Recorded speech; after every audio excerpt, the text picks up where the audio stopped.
اعوذ باللہ من الشیطان الرجیم بسم اللہ الرحمن الرحیم۔ آج سے سورہ حجرات کا ترجمہ و تفسیر بیان کیا جائے گا، آیت نمبر 1 تا 3۔ شروع اللہ کے نام سے جو بڑا مہربان اور نہایت رحم والا ہے۔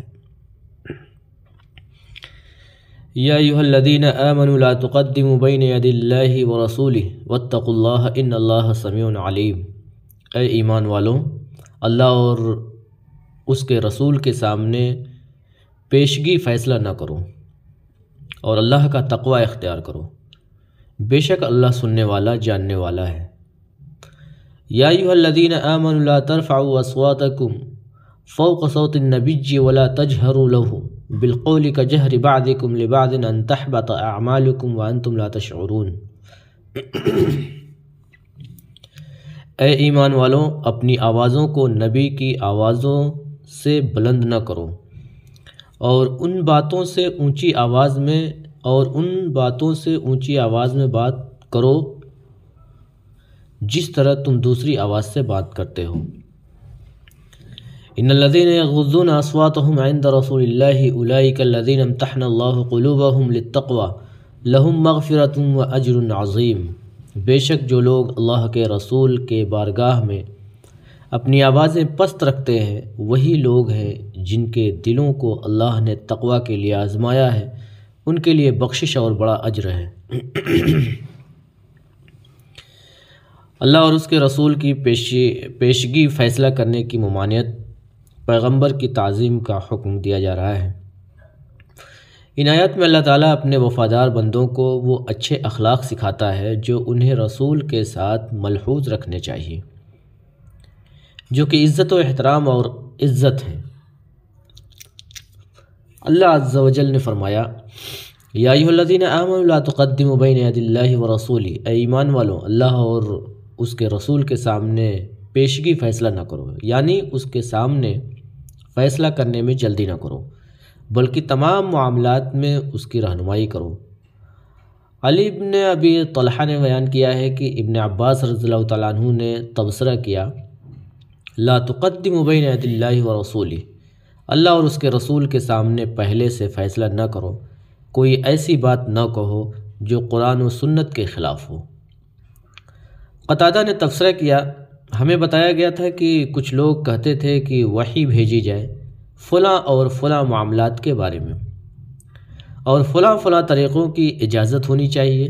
اللہ تعالیٰ کو یہ رویہ ناپسند تھا۔ اللہ تعالیٰ نے فرمایا، واتقوا اللہ، اور تقوی اختیار کرو، یعنی جس چیز کا اس نے تمہیں حکم دیا ہے۔ ان اللہ سمیع، بے شک اللہ سننے والا ہے تمہاری باتیں، علیم، جانتے ہوئے تمہارے ارادے۔ اللہ نے فرمایا، یا ایھا الذین آمنوا لا ترفعوا اصواتکم فوق صوت النبی۔ اے ایمان والو، اپنی آوازوں کو نبی کی آواز سے بلند نہ کرو۔ اس میں ایک اور قسم کا حسن سلوک ہے۔ اللہ تعالیٰ اہل ایمان کو یہ تعلیم دے رہا ہے کہ وہ اپنی آواز کو نبی کی آواز سے بلند نہ کرے۔ بیان کیا گیا ہے کہ یہ آیت ابو بکر و عمر کے بارے میں نازل ہوئی ہے۔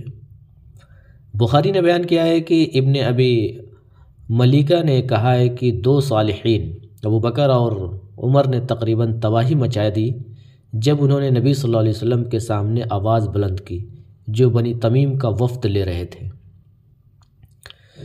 ان میں سے ایک نے اقرع بن حابس کی سفارش کی، بنو مجاشی کے رکن نے دوسرے آدمی کی سفارش کی اور نافع نے کہا، مجھے اس کا نام یاد نہیں ہے۔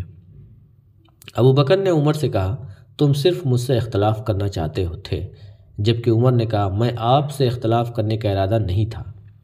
پھر ان کی آوازیں بلند ہوئیں تو اللہ تعالیٰ نے یہ آیت نازل فرمائی، یا ایھا الذین آمنوا لا ترفعوا اصواتکم فوق صوت النبی ولا تجہروا له بالقول کجہر بعضکم لبعض ان تحبط اعمالکم وانتم لا تشعرون۔ اے لوگوں جو ایمان لائے ہو، اپنی آوازوں کو نبی کی آواز سے بلند نہ کرو اور نہ ہی ان کے ساتھ اونچی آواز سے بات کرو، جس طرح تم ایک دوسرے سے کہتے ہو، ایسا نہ ہو کہ تمہارے اعمال ضائع ہو جائیں اور تمہیں خبر بھی نہ ہو۔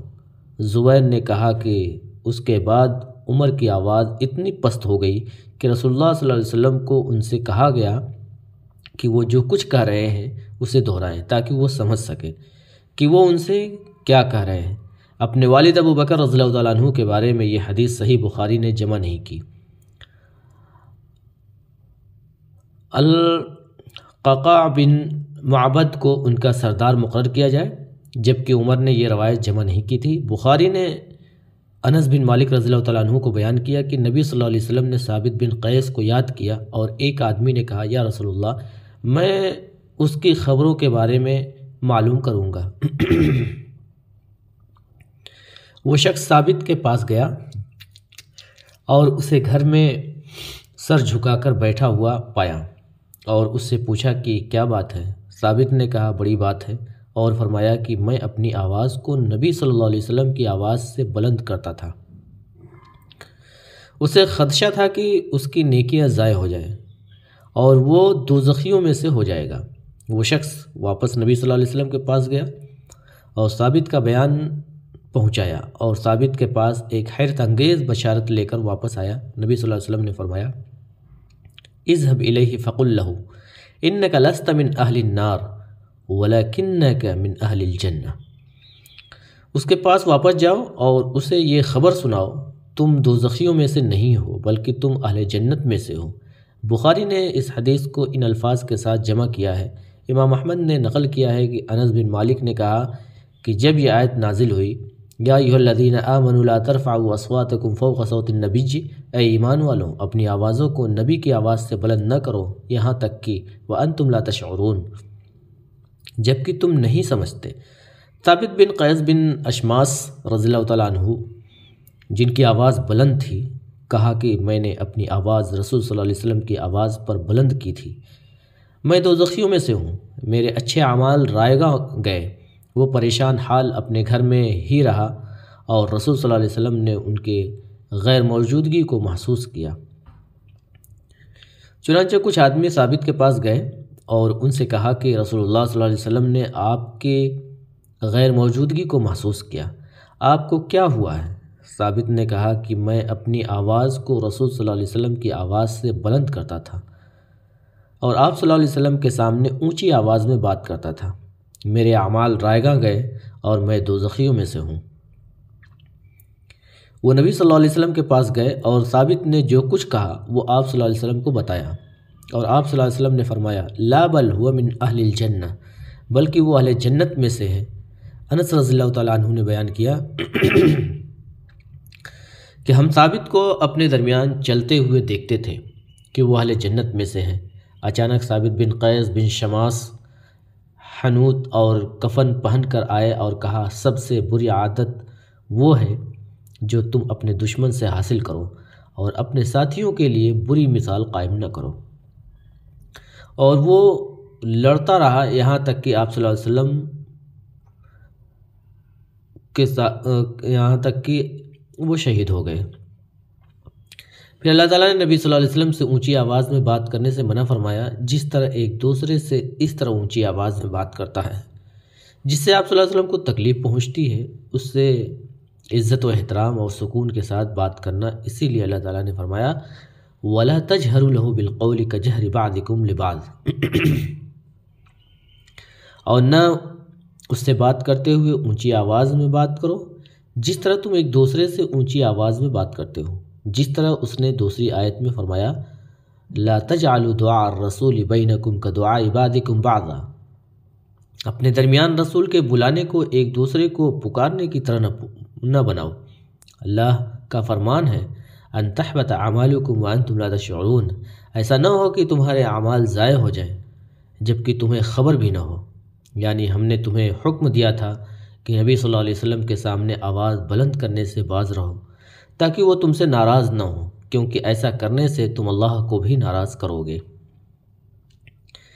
جس نے نبی صلی اللہ علیہ وسلم کو غصہ دلایا اس کی نیکیاں اس کے جانے بغیر بیکار ہو جائیں گی۔ صحیح میں ایک حدیث ہے کہ ان الرجل لا يتكلم بالكلمة من رضوان الله تعالى لا يلقي لها بالا يكتب له بها الجنة وإن الرجل لَيَتَكَلَّمُ بِالْكَلِمَةِ مِنْ سَخَطِ اللَّهِ تَعَالَى لَا يُلْقِي لَهَا بَالًا يَهْوِي بِهَا فِي النَّارِ أَبْعَدَ مَا بَيْنَ السَّمَاءِ وَالْأَرْضِ۔ یقیناً انسان کوئی ایسا لفظ کہے جس سے اللہ تعالیٰ راضی ہو، حالانکہ وہ اس کے لفظ کی اہمیت کو نہ پہچانتا ہو، اور اس کی وجہ سے اس کے لیے جنت لکھ دی جاتی ہے۔ بے شک آدمی کوئی ایسا لفظ لاپرواہی سے کہے جس سے اللہ تعالیٰ ناراض ہو، بلند ہے، اور اس کی وجہ سے وہ آسمان اور زمین کے درمیان کے فاصلے سے کہیں زیادہ آگ میں ڈالا جاتا ہے۔ پھر اللہ تعالیٰ رسول کے سامنے آواز کو پست کرنے کا حکم دیتا ہے اور اس بہتر طرز عمل کی ترغیب، ہدایت اور سفارش کرتا ہے۔ ان الذین یغضون اصواتهم عند رسول اللہ اولئک الذین امتحن اللہ قلوبهم للتقوی۔ در حقیقت وہ لوگ جو اللہ کے رسول کے سامنے اپنی آوازیں پست رکھتے ہیں، یہ وہ لوگ ہیں جن کے دلوں کو اللہ نے تقوی کے لیے آزمایا ہے، جن کے دلوں کو اللہ نے پاک کر دیا ہے اور انہیں تقوی کے لیے ٹھکانہ بنایا ہے۔ لہم مغفرۃ و اجر عظیم، ان کے لیے بخشش اور اجر عظیم ہے۔ امام احمد نے کتاب الزہد میں درج کیا ہے کہ مجاہد نے کہا کہ کسی نے عمر رضی اللہ تعالیٰ عنہ کو لکھا کہ اے امیر المؤمنین، کون بہتر ہے، وہ شخص جس کی خواہش نہ ہو، گناہ کرے اور اس کا ارتکاب نہ کرے، یا وہ شخص جو گناہ کرنے کی خواہش محسوس کرے لیکن اس کا ارتکاب نہ کرے؟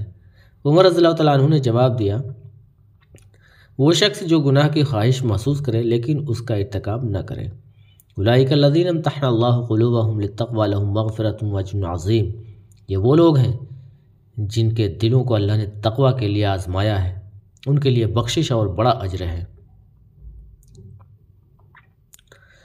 ان الذین ینادونک من وراء الحجرات اکثرهم لا یعقلون، بے شک جو لوگ تمہیں مکانوں کے پیچھے سے پکارتے ہیں ان میں سے اکثر بے عقل ہیں۔ وَلَوْ أَنَّهُمْ صَبَرُوا حَتَّى تَخْرُجَ إِلَيْهِمْ لَكَانَ خَيْرًا لَهُمْ وَاللَّهُ غَفُورٌ رَحِيمٌ، اور اگر وہ صبر کرتے یہاں تک کہ آپ ان کے پاس آ جاتے تو یہ ان کے لیے بہتر تھا، اور اللہ بخشنے والا مہربان ہے۔ یا ایھا الذین آمنوا ان جاءکم فاسق بنبأ فتبینوا ان تصیبوا قوما بجہالة فتصبحوا علی ما فعلتم نادمین۔ اے ایمان والو، اگر کوئی سرکش فاسق تمہارے پاس خبر لے کر آئے تو اس کی تحقیق کر لیا کرو، ایسا نہ ہو کہ تم نادانی میں کسی کو نقصان پہنچا بیٹھو اور پھر اپنے کیے پر پشیمان ہو جاؤ۔ اللہ تبارک و تعالیٰ نے ان لوگوں کو نصیحت فرمائی جیسے کہ غیر مہذب دیہاتی جو نبی صلی اللہ علیہ وسلم کو ان مکانوں کے پیچھے سے پکارتے تھے جو آپ کی ازواج مطہرات سے تعلق رکھتے تھے۔ اکثرهم لا یعقلون، ان میں سے اکثر کو عقل نہیں۔ اللہ تعالیٰ اس کے بعد اس سلسلے میں بہتر طرز عمل کا حکم دیتا ہے۔ وَلَوْ أَنَّهُمْ صَبَرُوا حَتَّى تَخْرُجَ إِلَيْهِمْ لَكَانَ خَيْرًا لَهُمْ، اور اگر وہ صبر کرتے یہاں تک کہ آپ ان کے پاس آ جاتے تو یہ ان کے لیے بہتر تھا، اس سے انہیں دنیا و آخرت کا بہتر فائدہ ہوتا۔ اللہ تمام تعریفوں کے لائق، پھر انہیں اس کی طرف توبہ کرنے کی ترغیب دیتا ہے۔ واللہ غفور الرحیم، اور اللہ بخشنے والا اور رحم کرنے والا ہے۔ روایت ہے کہ یہ آیت ایک سے زیادہ ذرائع کے مطابق اقرع بن حابس تمیمی رضی اللہ تعالیٰ عنہ کے بارے میں نازل ہوئی ہے۔ امام احمد نے بیان کیا ہے کہ اقرع بن حابس نے کہا کہ میں نے رسول صلی اللہ علیہ وسلم کو اپنے مکان کے پیچھے سے پکارا اور کہا، اے محمد، اس کا جواب نہ دینا۔ الاقرع نے کہا، یا رسول اللہ، شریر لوگوں کی طرف سے دی گئی خبروں کی معتبریت کی چھان بین کرنا۔ اللہ تعالیٰ نے ان خبروں کی تحقیق کا حکم دیا جو گنہگار اور بدکار لاتے ہیں تاکہ اس کی صداقت کو یقینی بنایا جا سکے۔ بصورت دیگر اگر گنہگار کی بات کو معمولی سمجھا جائے اور اس کی بنیاد پر کوئی فیصلہ کیا جائے، قطع نظر اس کے کہ معلومات درست ہیں یا نہیں، احکام گنہگاروں کی قیادت کر رہے ہوں گے۔ اللہ تبارک و تعالیٰ نے فاسقوں اور گنہگاروں کا راستہ اختیار کرنے سے منع فرمایا ہے۔ یہی وجہ ہے کہ علماء حدیث کے گروہ ایسے راویوں کے روایتوں کو قبول کرنے سے انکار کرتے ہیں جن کا اعتبار معلوم نہیں، کیونکہ وہ حقیقت میں فاسقوں میں سے ہو سکتے ہیں۔ اللہ نے فرمایا، نبی کریم صلی اللہ علیہ وسلم کا فیصلہ بہتر ہے۔